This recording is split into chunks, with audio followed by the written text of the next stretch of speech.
Big boss season 7 Telugu ముగిసి దాదాపు 10 రోజులవుతుంది. అనుకోని సంఘటనలు ఎన్నో జరిగాయి.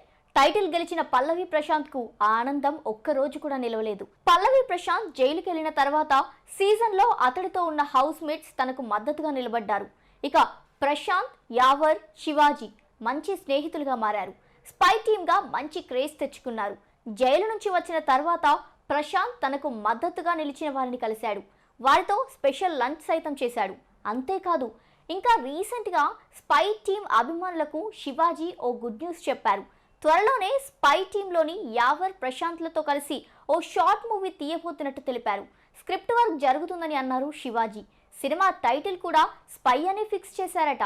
తన 25 ఏళ్ల సినీ కెరీర్లో ప్రశాంత్, యావర్ల అంత బాండింగ్ ఎవరితోనూ లేదని అన్నారు.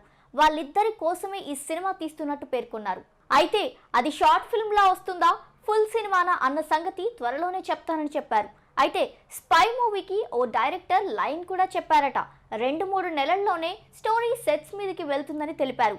యావర్ను 6 ప్యాక్ ట్రై చేయమన్నారట. ప్రశాంత్ కు దిష్టి తగిలిందని, అందుకే అరెస్ట్ అయ్యాడని చెప్పారు.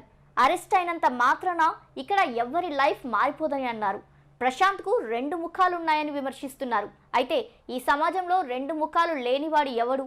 వాడి గెలుపును చూసి ఓర్వలేకపోతున్నారు. ఈ సృష్టి అనేదే అంతా. ఎవరు ఎప్పుడు ఎందుకు కలుస్తారో ఎవ్వరికీ తెలియదు.